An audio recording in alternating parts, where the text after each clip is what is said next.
Good morning, good afternoon, good evening, everyone, and welcome to this webinar focusing on the progress that has been made towards shipping's decarbonization target of reaching 5% uptake of zero-emission fuels by 2030.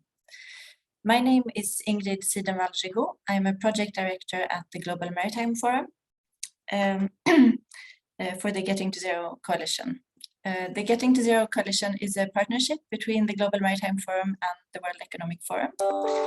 And it's a powerful alliance of more than 200 members, including 160 companies from across the maritime value chain.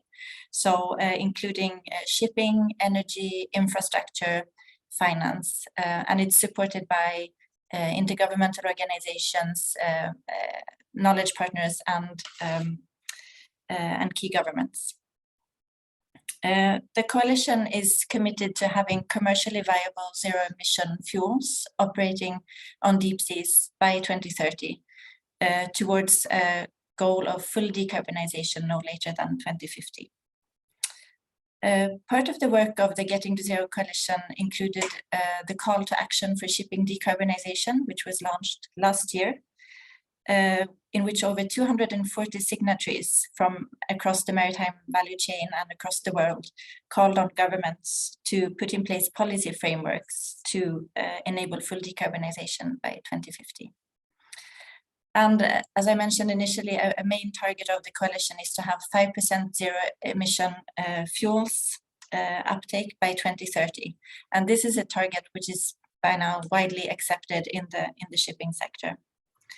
And reaching this target will help to put the shipping industry on a pathway which will allow us to reach the goals of the Paris Agreement. And importantly, progress towards the goal or the target will help stimulate confidence in the transition, so mobilizing supply and demand and incentivize necessary investments. During the year, the Getting to Zero Coalition has contributed to a paper that assesses the progress of the shipping sector towards this 5% target. The paper was co-authored by Domagoj Baresic, who is a consultant at UMass, and he's with us here for this webinar, and by Catherine Palmer, who is the shipping lead for the High-Level Climate Champions team. In addition, the Global Maritime Forum published a report last week for the Getting to Zero Coalition assessing progress around green corridors, which is also an important means to reach the 5% target. And that report shows that there are more than 20 initiatives that are developing since the launch of the Clydebank Declaration last year, involving around 110 stakeholders. And we're also just coming out of COP, and those of us who have followed it, we have seen a shipping sector, the maritime sector, coming together at COP, showing commitment and action and sending important signals, which is really key as we're right now heading towards an important meeting at the IMO starting next week, where the delegates will discuss the revision of the greenhouse gas strategy. So it's within this context that we're organizing this webinar. We think that it's important to assess progress, to see how we're doing, and that will also help inform the actions that we need to take going forward. So we're very fortunate to have a distinguished panel here today with government representatives and industry representatives who will speak to the progress made in different legs of the value chain. But first we will hear from Domagoj. Dr. Domagoj Baresic is a consultant at UMass and a co-author of the paper. So we will, I will just in a minute give you the floor, Domagoj. Before doing that, I will just mention that the webinar is being recorded. Those of you who are attending live can use the chat function to write your questions to the panelists. We will try to answer the questions in the chat during the webinar. And if we don't have time to answer all of them, then we will try to follow up afterwards in writing. If time permitting, we will also ask some questions directly to the panelists. So Domagoj, over to you, please. Thank you very much, Ingrid. Thank you for the wonderful introduction, and also thank you for GMF for hosting this wonderful webinar. And I'd like to express my gratitude for my co-author, Catherine Palmer, as well. So just to dive straight into it, matter of time. So basically, we know the motivation behind this piece was really to understand the 5% target and coming to 5% by 2030. How can we reach that target, and whether we're on track or not to actually reach that target. So the methodology used to ascertain this is based conceptually on an academic framework called MASTEF that's trying to understand the role of actors in shipping, and then also on this idea of an S-curve. So a curve that paints how a fuel transition can take place through 3 key phases, these being emergence. So the first phase where there's innovation, diffusion of innovation happening so that new technologies become more widely developed and their prices fall. The fusion phase where these technologies become adapted more widely within different segments of the industry. And then the final phase, reconfiguration, where they become the dominant fuels of the industry. So the process that we took on this conceptual framework was through a lot of collecting a lot of quantitative and qualitative data, and also through a GTZ organized workshop where we asked a lot of the participants about what their thoughts about this transition are. And so then we analyzed the data. So then we come to these 5 levers, as we call them, 5 change levers that we identified as being key to actually take the transition forward in the next 8 years, and to actually show us whether we're on track or not on track. Should emphasize that all of these levers have many segments within them that are actually being analyzed, all going from the number of ports that are developed, the number of policies, different policies in different countries, different organizational institutional developments. So as we can see, broadly looking at the levers, there's a mixed picture. We can see that if you look at the green, basically means that we're on track. Yellow means we're partially on track, or some elements are being on track, but we can't really say for sure, or more work is needed. And then red basically being areas where we still need significantly more work. So the first lever that we looked at is, we call it technology and supply. And this basically means any types of zero-emission vessel or scalable zero-emission fuel technology that's being developed that is necessary to actually have ships powered by scalable zero-emission fuels by 2030, and to understand whether we actually have that technology available, whether that's looking at the bunkering infrastructure, whether that's looking at onboard infrastructure, or whether that's looking at the supply of the fuels, because we are appreciative that 5% means 0.6 exajoules of energy, and it basically means 210 production facilities for scalable zero-emission fuels, which roughly translates into around 60 gigawatts of energy. So it's a considerable amount. So what we can see from here is that we're partly on track, because we can already see that we have a lot of positives. So we have over 200 pilot and demonstration projects in the pipeline. There's progress on bunkering and safety developments, and there's also quite a few facilities already being planned. However, coming from planning to actual development and the finances committed for those facilities, this is somewhere where further progress is necessary. And also progress of actually having the pilots in place on an international deep sea scale is something that we feel we're lagging behind. Then moving into finance, finance is really to understand what financial mechanisms and financial commitments we need in place to actually say that by 2030, we have the scalable zero-emission fuels necessary. Do we have the banks committing the money? Do we have the financial infrastructure that's actually supporting green finance? And do we actually have ship owners, operators, freight purchasers tapping into these systems to actually get the money out of them? So we can see the picture is a bit more mixed than in technology and supply, because there are some positive signals, a lot of positive signals, actually. I mean, if you look at Poseidon Principles as an example, even when we did a report a few months back, there was 50% of shipping, over 50% of shipping debt finance was already covered by the Poseidon Principles. So showing that there's a strong commitment for funding of decarbonization in shipping.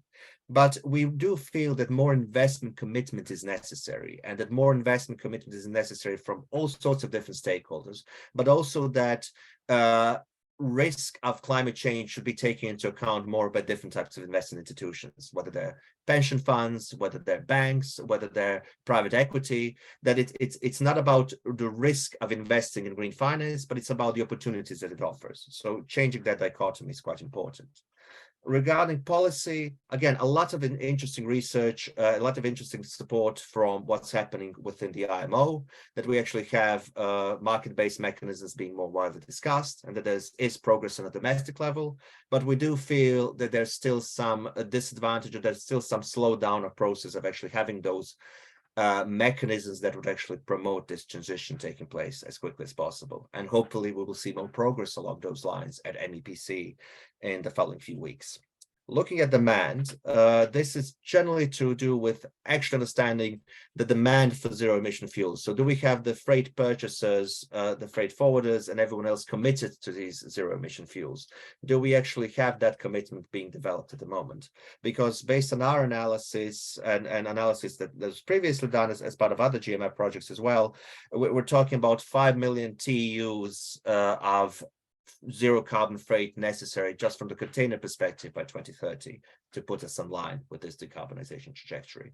So we see some positive signals here again. We see different types of initiatives such as COZEV, Sea Cargo Charter, and more recently ZEMBAs, so the Zero Emission Maritime Buyers Alliance, that have been developed and that are really growing these commitments of actually commitments. But we feel that more feasibility studies are necessary. There has to be more commitments at a domestic level for decarbonization when it comes to demand, to actually grow this domestic demand, which is closely linked to international demand, and also more visibility of the freight purchasers when they're actually committing to zero carbon freight, so that we actually know that this is being marketed to the end consumer as zero carbon freight, and that there is a benefit and there is a market that can actually grow and expand over time. So finally, looking at civil society, looking at principally the visibility of different groups within this transition, whether it's NGOs, whether it's underrepresented groups within society in general, or whether it's looking at countries such as small island developing nations and least developed countries. Do we see these countries being represented? And at the moment, there is some cause for optimism. We can see more NGOs being presented. We can see more SID and LDC presence within IMO debates. And we can see different types of NGO initiatives such as Ship at Zero, Pause for People becoming more visible. But we do feel that the Global South is still underrepresented in many of these developments, in many of these debates, and more work, more consideration has to be done to actually put them in line with these types of consideration. And we're really hoping that we will see this happening in the near future, and that the IMO will become more accessible to these types of debates and more widely accessible to different groups. So that's the overall picture. The overall picture would be partially on track, I would say, which is a lot of cause for optimism, but also for some motivation to do more than we've done so far. Thank you. Thank you so much, Domagoj, for this very rich presentation. That's a lot of material that you covered in only a few minutes. I know that it's an extensive research work that you've done together with Catherine, so involving a lot of desk research, but also, as I mentioned before, through collecting data from industry, so from the stakeholders that are part of making this progress. So there's been a broad consultation with Getting to Zero coalition members, among others. So thank you so much. So we will now turn to our first panelist. So we're very fortunate to have Mrs. Nancy Karigithu with us here today. So Nancy is Principal Secretary at the Kenyan State Department for Shipping and Maritime and Special Envoy for Maritime and Blue Economy, and also a candidate for a post as the Secretary General at the IMO. So we're very lucky that you are available to be with us today. So please, the floor is yours. Thank you very much. I wish to start by thanking the organizers of this webinar for the invitation to speak. And the webinar comes right after COP27, whose outputs have given policymakers the confidence that the energy transition we all aspire to is possible. And of course, we hope that that confidence and the outcomes of COP27 will be transferred to the IMO policy negotiations, particularly at the upcoming MEPC 79. Let me also thank and acknowledge the authors of the recently released report, and we've had a taste of it from the consultant Domagoj. I'm also struggling to pronounce it, and your co-author, and on which the webinar is based, and which has provided us insight into the progress to reach the 5% scalable zero-emission fuels.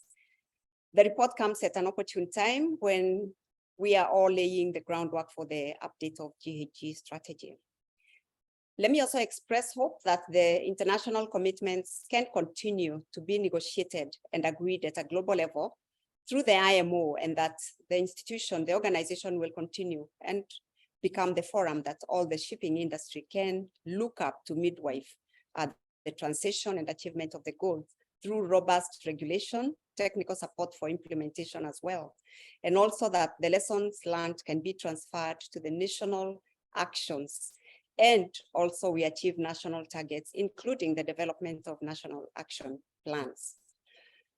Ladies and gentlemen, the IMO, I want to look at what has happened so far. Several approaches to address climate change have been made by the IMO. And I want to start first by the MAPOL Annex 6, which targets air emissions from ships. And Chapter 4 of MAPOL Annex 6 provides us with the technical and operational approaches to enhance energy efficiency for ships. And it also emphasizes the importance of technical cooperation and transfer of technology to transfer energy efficiency improvements.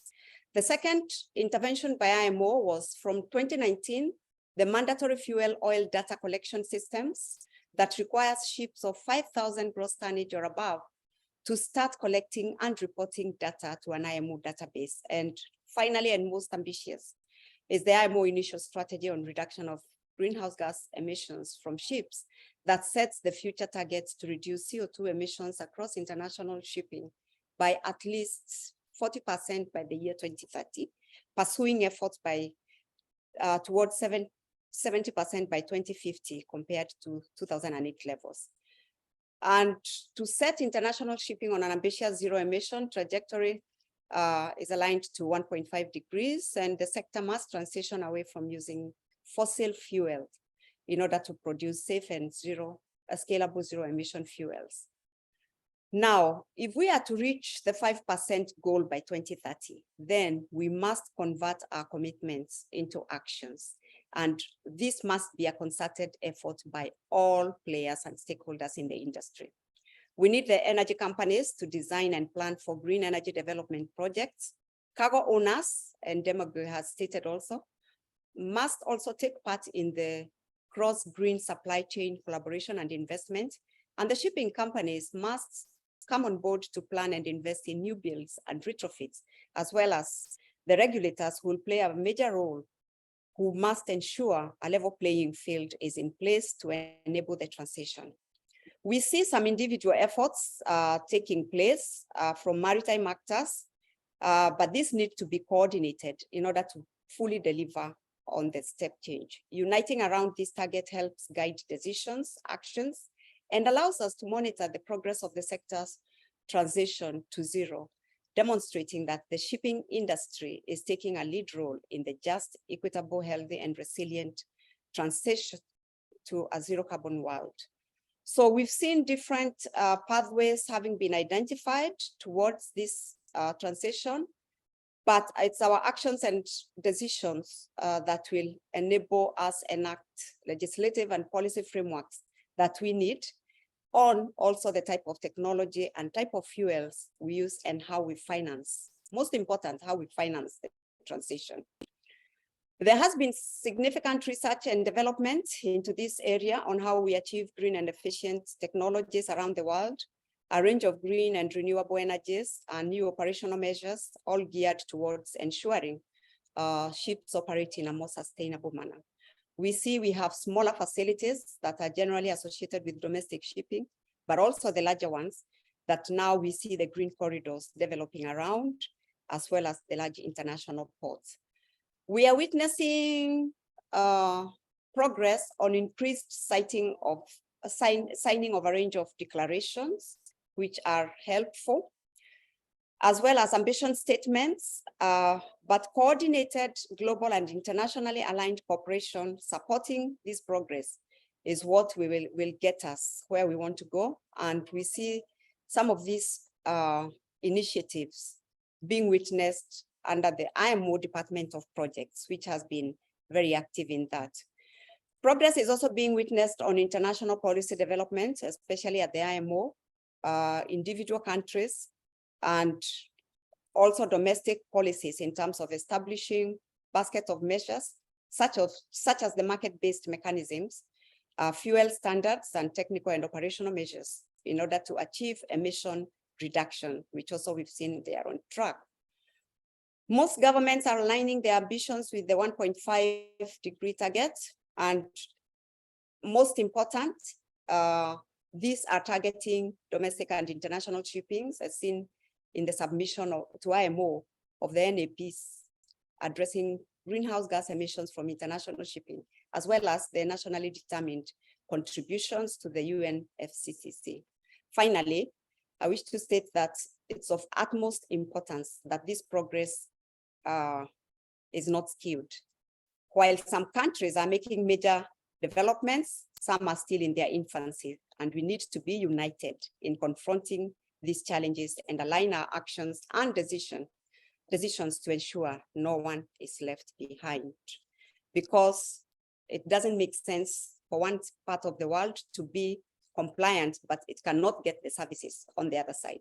Thank you so much for listening to me, and I look forward to continuing with the conversation. Thank you so much for the opportunity as well. Thank you so much, Nancy. That was a really helpful overview of progress and also some important messages from you to the industry. You spoke about the need to come together, to be united and coordinated, and really work together so that we can collectively make progress towards decarbonization. And thank you also for emphasizing the need for a just and equitable transition. As we know, that's something that is necessary not only because there's a moral imperative, but it's also something that will be necessary in order to make progress in the negotiations. So very important point to raise. I think that, well, in Domagoj's overview, we could see that in the policy arena, there was some green and much yellow. And I think that, Nancy, you very much confirmed that illustration by showing that there has been progress, but we have an important job ahead of us as well. So thank you so much. With that, we will now move to our next panelist, Andrea Morgante, to share his perspective on the technology side of progress towards decarbonization. Andrea, you're Vice President of Strategy, Marine Power at Wärtsilä.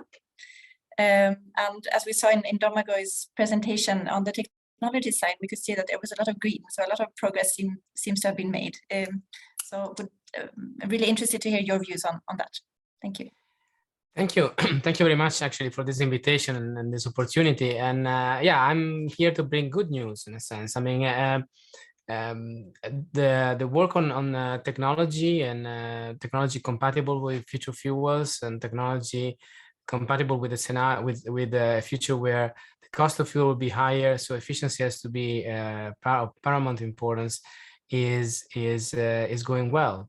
We are progressing according to our plans, and I would say that I can reassure, let's say, customers, owners, that technology definitely is not the challenge to enable the decarbonization.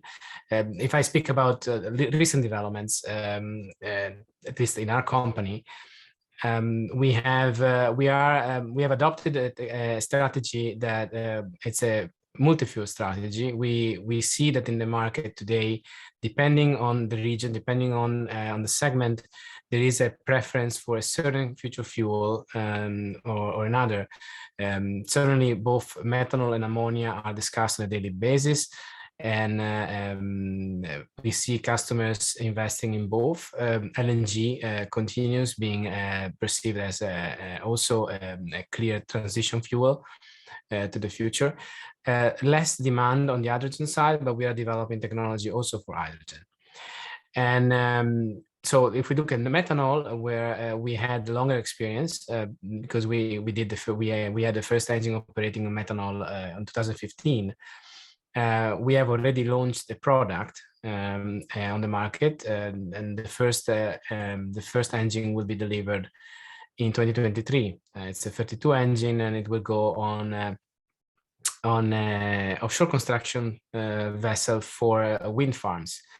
And it's also showing the interest for future fuels. So we see customers operating in certain segments, either connected more to renewable energies, or customers connected with closer to consumer segments, for instance, like container ships, be making investments to decarbonize faster.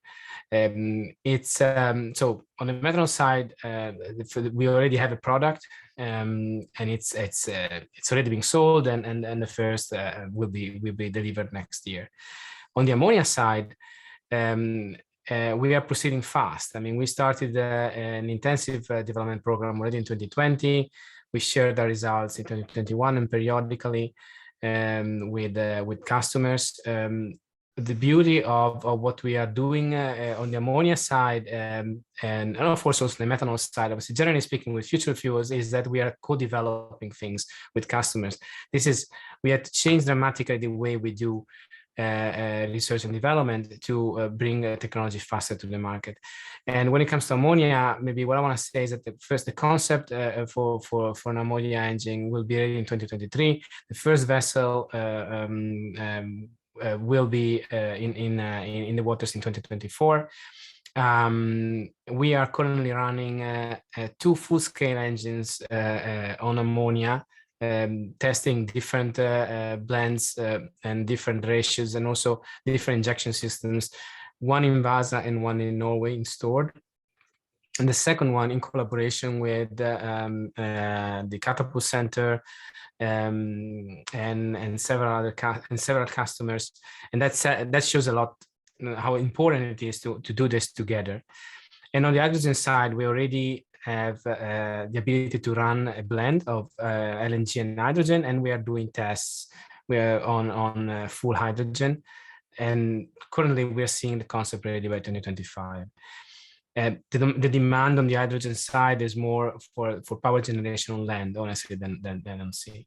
But the development technology doesn't stop here. We are also looking at efficiency, obviously. So hybrid electric concepts are extremely important for us. We believe they will become the norm going forward, because they allow to scale the power demand better, and therefore have several courses of optimization depending on the speed of the vessel.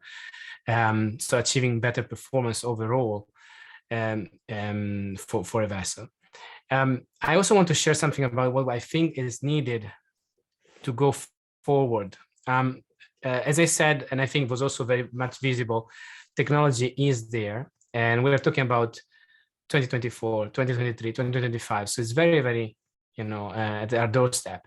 A couple of things that need to happen now is access to feedstock. All these things that were mentioned earlier. We are in a situation where early adopters might be penalized if there are no, for instance, on securing fuel. So we get a bit of, we notice a bit of a vicious cycle where investments need to be made to produce the fuel, but to do that, there is a need of owners to take to guarantee a certain offtake. But of course, they're concerned that they would get a price that is too high because we're at the beginning of a cycle. So supporting this kind of supporting the early adopters, supporting this kind of initiatives is essential. And then on financing, I would also like to say, please do not forget the importance of retrofits. There's a lot, it's true, there's a lot of green finance. It's very much directed to new build activity. But if we want to do, if we believe in the targets we're setting, we need to improve the performance and the emissions of also of the existing fleet. And to do that, we need to support customers, we need to support ship owners with financing of retrofits. This is based on what we are hearing is more difficult to get. Yeah, and these are my main remarks. I was given 5 minutes. I think I've gone a bit over time, but thank you very much for giving me this opportunity. Thank you so much, Andrea. And I think your first message is a very important one when you stated that technology is not what's going to be the problem, that technological solutions are largely on track. That's already a great message.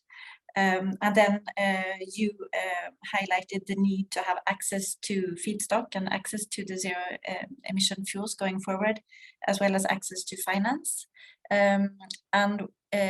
We're very lucky, so we will actually have a speaker from the finance side and one from the energy side. So we will hear from both of them, hoping that they can touch upon your questions. I also wanted to mention that last week at COP, there was a declaration that was issued where shipping actors and green hydrogen producers came together to show that there is going to be both supply and demand of those fuels. So really addressing the point that you made, that there needs to be a sort of guaranteed access to fuels for shipping to be able to decarbonize.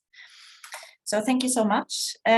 We will now turn to Patrizia, Kern, to share your perspective on the financial side of progress towards shipping decarbonization.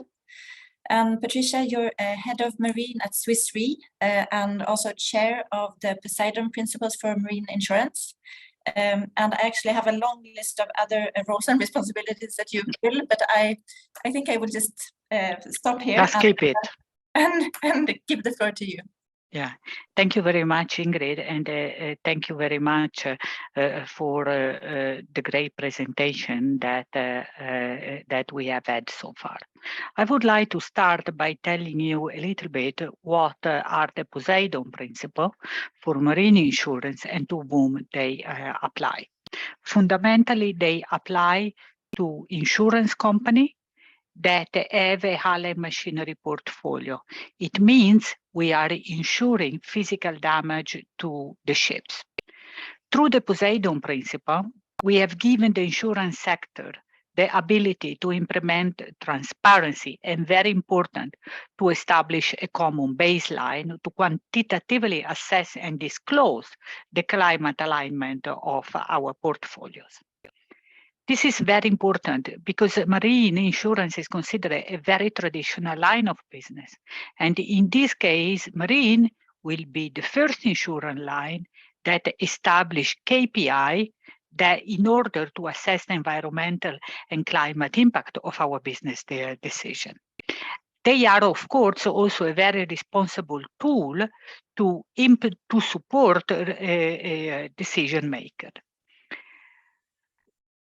We have decided that, as I said, the Poseidon Principle apply to insurance companies. But in our ecosystem, there are other players that are as important as those that take up the risk. These are the brokers, these are the insurance organizations, these are the captives, these are also unions. And as such, we have given also to them the possibility to become affiliate member, and they are committing to support as signatory, and we work together on this.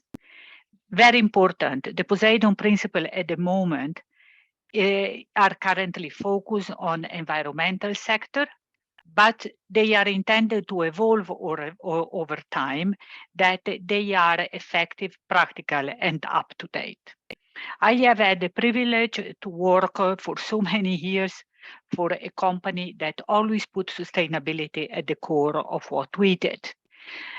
I remember I was trained 20 years ago on sustainability, and we were quite a lonely voice. In the meantime, more and more companies are putting ESG at the core of their strategy. There is also a lot of pressure from the regulator that we are really able to assess with figures and numbers what we state in very nice reports. Having said that, when in October 2020, we reached out to a number of insurance companies and brokers to explore if there was an interest, because it's very important. The Poseidon Principle for banks already existed. We thought that we would have been overwhelmed by a huge number of insurance companies that wanted to be part of it, given the unique opportunity to have a worldwide applicable framework that is using real data that are already available, since the PPMI built on the IMO DCS that is applied to all ships that have more than 5,000 tons and they are trading in international water. Unfortunately, there were markets that were very reluctant to take such a position, what is quite unfortunate. Because going back to what Andrea just said, it's extremely important that we, being part of this ecosystem, we create incentive for those that are doing well. And there is a very important role that the insurance companies need to play in de-risking this transition, because there is a risk connected with this new technology, and we cannot step back from this. If not, we will become irrelevant. On top, I think what is really very, very dangerous is that financial institutions are more and more targeted for climate litigation by NGO. And as I said before, there is also a lot of regulatory pressure on us. As such, I do really hope that our journey that started only less than 1 year ago will continue. I am very proud to say that at the moment we have 9 affiliates, and we have 9 signatories that are very large hull and machinery players. We have 9 affiliates, and very important, it's not only a European initiative, but we have had also affiliates from Asia and from China. Ingrid, I manage it. You see, you appeared and I stopped. Thank you very much for listening. Thank you so much, Patrizia. And I think that what you just described is a very good example of some concrete progress that has been made over the past year. And I think that adding the transparency, the way you do with the Poseidon Principles for marine insurance is really helpful for being able to assess progress towards the decarbonization targets. So thank you so much. Now we will turn to Murali Srinivasan from Yara Clean Ammonia. Murali, you will share your insights into the progress made on the energy supply side. And as you heard, there have already been some questions raised to you. Murali, you're the Senior Vice President and Global Commercial Head at Yara Clean Ammonia, and a close collaborator of the Getting to Zero Coalition, and you have a long track record within the field of renewable energy production. So Murali, over to you, please. Thank you very much for that, and thank you for some great insights from the panel. Just to start off by saying that what we know so far, looking from a fuel supplier point of view, that pledges alone are not enough for producers like Yara and other players to move forward on upstream investments. What we need is some sort of a firm commitment. And I have to say that in the past 6 to 8 months or so, the shipping industry is gradually moving towards some sort of a firm commitment to commit to zero carbon fuels, not only ammonia but also other fuels, and that's a very positive sign. So that there are positive moves, but we still have some way to go. We also believe that incentives like the First Movers Coalition are very important for us, important to provide us with a good indication of what are the real intentions. But saying that, we also need to make sure that these intentions that are being said are followed through with committed demand and investments from players in the value chain. And what Yara has done so far is that we have basically from the supply side of view started on large-scale pilot plants. There are technology limitations as how far you can go in producing large-scale green ammonia plants. Yara itself has produced large-scale green ammonia from 1956 to 1992. Ironically, we had to shut down production in 1992 because natural gas was a much better economic source of energy than the cheapest electricity that you could find at the time in Norway. So these pilot plants are a small step in what we definitely believe a definite path towards big investments in scalable green ammonia production. And we already know that from a supplier point of view, we have the intention and the technology to set up a 500 to 600 gigawatt green hydrogen plants or green ammonia plants, so that we can supply at scale and also bring down the levelized cost of ammonia production. Saying that, if we were to invest in these kinds of facilities, which will run into billions of dollars, we also need to have some sort of commitments from the other players in the value chain. What is very important for us is that when you look at it, many charterers in the shipping industry they do appreciate the importance of moving towards sustainable zero carbon fuels, but there is very little conversation between the charterers and the owners of the ship. So what we are also trying to do is to work on specific projects where we bring the charterers and owners to the same table, so that we have a good transparent view of the entire supply chain, including the economics of the entire supply chain. So these discussions are basically done privately, but it would also make a lot of sense that there is a rapid escalation of these discussions, so that we bring all the key stakeholders on board. There is no denying the fact that green fuels or zero carbon fuels will be expensive to begin with, but as a producer for ammonia, we are also quite confident that we can take down the costs rapidly once demand picks up. So in a nutshell, what Yara is doing, that we are not only acting as a supplier of future zero carbon fuels through ammonia, but we are also putting a lot of effort and investments into developing the last mile infrastructure. We are working on specific the joint industry projects, and our intention is to make sure that within this decade we are able to develop a safe, secure, and reliable supply of zero carbon ammonia towards the shipping fuel sector. And we also appreciate all the partnerships that we have had so far. Many of our partners are also quite forward leaning. They have all the good intentions, and I'm quite confident that with a little bit of more hard work and some technological breakthroughs, we'll be able to make the 5% target a reality. At least ammonia will be able to contribute its part towards that goal.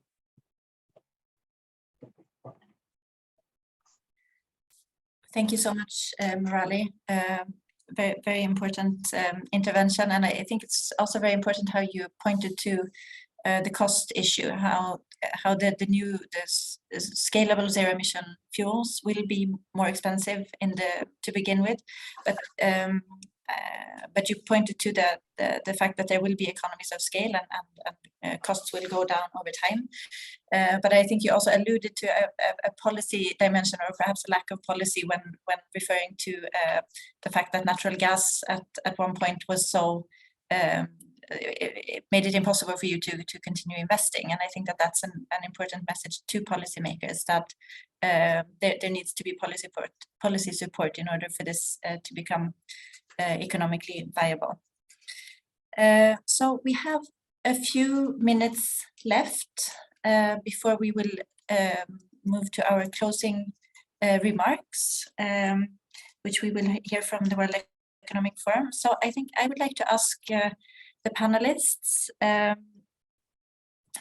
fairly open question. And I know that Nancy has already left, so it's really to Andrea, Patrizia, Murali, and Domagoj. So you have all talked about progress that is being made, but I would like to ask, what are some immediate actions that we need to see over the next few months? So as I mentioned earlier, there is an important meeting coming up at the IMO. So your response could be related to policymakers at the IMO, but also I would like to hear, more broadly, any sort of key actions that you need to see going forward. So Murali, you're still on my screen, so maybe I'll go to you first. Yeah, that's a good question. I think that there has to be a renewed urgency for IMO, for example, to make sure that they come up with clear policies on, for example, life cycle analysis for zero carbon fuel emission fuels. As far as I understand it, there is a little bit of a confusion, or rather say lack of clarity from the IMO side, that how would they look at LCAs for the zero emission fuels. So that should be a priority. So that you don't have the danger of fuel suppliers or somebody else in the supply chain really doing some sort of greenwashing or whatever. So we need to get those IMO backed policies on LCA correct, and it has to happen sooner than later.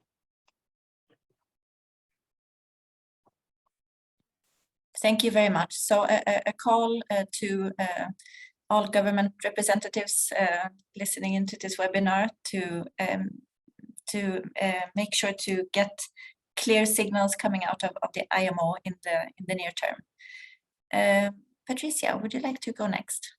I think that what Murali just underlined is really priority number one, because definitely IMO play a key role in creating a consistency also worldwide. And as chair of the BPMI, I am extremely helpful for what IMO has done so far, but I think that there is space to be much more ambition. There is also a need to have more coordination among regulatory framework, because sometimes the regulator, especially for large corporations like Swiss Re, we have to comply with many different regulations that in certain cases are even contradictory. And last but not least, there are more and more private initiatives, but I think that it would be in the interest of the community if there was more coordination among also the private initiatives.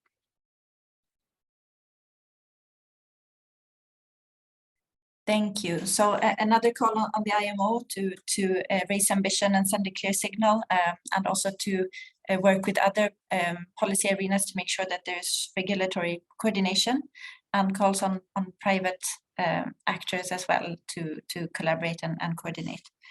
Andrea, would you like to go next? And Domagoj, I'm saving you for last. I mean, it's hard to add to what has been said already. I mean, they're all very good points. Maybe the only if I elaborate a bit more on the requirements, to me, the alignment of regulatory requirements is something that is extremely important, also from a technology perspective, because obviously, if if the EU does make certain requirements, but the IMO does not have the same level of ambition, the technology development becomes complicated, because obviously the volumes of a certain that could be addressed by certain technologies are limited. So if we really want to get if you want to expedite the innovation, it would be important to secure that the ambition level is at least a minimum ambition level is agreed. And I hope that the IMO with the 2023 update of the strategy will reflect, for instance, the kind of more aggressive, more ambitious targets that the European Union has. There are also there is one example that for me is particularly relevant. That is the cost of carbon. I mean, everybody agrees that even in IMO discussion nowadays, there is an opening on the cost of carbon. But then the costing of carbon, then so how to give a price to carbon, that is still very much open for discussion. And for instance, you go from a carbon tax to the ETS system, and the challenge is an owner that operates internationally, how is going to cope with it? How to secure you end up paying things twice? How to create this kind of connections between different systems? Assuming we will not reach one system worldwide, how do we secure there is a way, if at least to get these different systems to work, to talk to each other to a certain extent? Thank you. So also from your end, calls on policymakers to work towards high ambition, but also clarity and avoid duplication, and then you also call for a carbon price. So very, very helpful. Thank you so much, Andrea. Domagoj, would you like to have a last word before we hand over to Mette? Thank you, Ingrid. I think Murali, Patrizia, and Andrea have said everything I would say as well, about the necessity for action at the IMO, about the necessity for policy that needs to actually happen for this transition to be shaped. But I would say, turning it around a bit and saying, what can we do outside of the IMO up to MEPC 80 to actually immediately get that pressure going beyond it as well? And I think it's about showing that this transition is inevitable, unstoppable, and achievable. And it's achievable, perhaps far more difficultly, but it's achievable irrespectively of what's potentially happening currently at the IMO, because there's a snowballing of commitment on many different levels, and just expediting that commitment and showing how it can be turned into action from the private sector, from national governments, can show that the countries that might be on the fence about it will be more convinced to actually commit themselves to more policy developments. Thank you. I think that's a very important point, because it's important to call on policy to take the lead, but in parallel, I think it's important that industry demonstrates progress. And as we've seen in your report and I heard from the panelists, a lot is already happening, but it's really important to keep up that work. So I would like to thank all the panelists and Domagoj, the presenter, for your great interventions. And now I will hand over to Mette Asmussen from our partner in the World Economic Forum to do some closing remarks. Over to you, Mette. Thank you very much, Ingrid. And we're super pleased from the World Economic Forum to be working with DMF and been hosting the Getting to Zero Coalition for the last 3 years. I think we really see that we've moved the needle within the last 3 years, and this is really from the strong efforts from the companies and the organizations that are involved in this initiative. So I'm just going to pick up on what Patrizia also said, that looking back just 5 years, we wouldn't really have seen a commitment towards decarbonization to the same extent that we really see today. And this is really our, this is why we need to move on this now. So on the back of COP27 and just looking ahead to milestones, MEPC coming up, last year at COP26, we really saw the big splash on the commitments and the ambition level being raised. This bridged very well to what we saw this year at the COP27, where we saw much bigger focus on the commitments and the actions that are then needed. And I'll highlight a few here that it's also about the ecosystem. It's the pathways to securing the fuel. It's an ecosystem with skilled seafarers, and it's also the importance of the port infrastructure, as I think was also raised in the questions here in the webinar actually, and then essentially also that clear commitment and the demand signal from both the cargo owners and from the vessel owners to actually have zero emission fuel. So in essence, the next 6 months are really crucial. And just picking up 3 points from the panelists today. First, stock taking and assessing the progress is super key, because we need to continuously identify where the gaps are and where we need to put more attention towards. And Domagoj highlighted this very clearly also with the 5 levers for change. Secondly, the confidence that we saw from COP27 that the energy transition can happen needs to be transferred to the important negotiations in IMO. And Principal Secretary Karigithu really emphasized how we cannot have a vessel moving from one region of the world to another region living up to different standards. So we need to be united in confronting that challenge. And thirdly, and I actually think this is where it's the good news, right? Technology and fuel supply will be available, or hopefully will be available, and that's the good news we kind of put our hat on, right? Because we can, it's not an option that IMO or other countries are leaning towards using it as a valid argument, that we can't adopt ambitious targets because we don't have availability of the technology. So I was extremely pleased to hear also from Murali on the availability and the 500, 600 gigawatt green ammonia plants being feasible. So that direction we need to keep pushing. I think those are the 3 things that I would highlight from the session today. Also want to thank you all for contributing. This has been a great panel. And some key points to really take into the next 6 months, and especially the actions that everyone is taking. So I think I'll leave it there, and thank you all again for joining, and thank everybody for listening in also.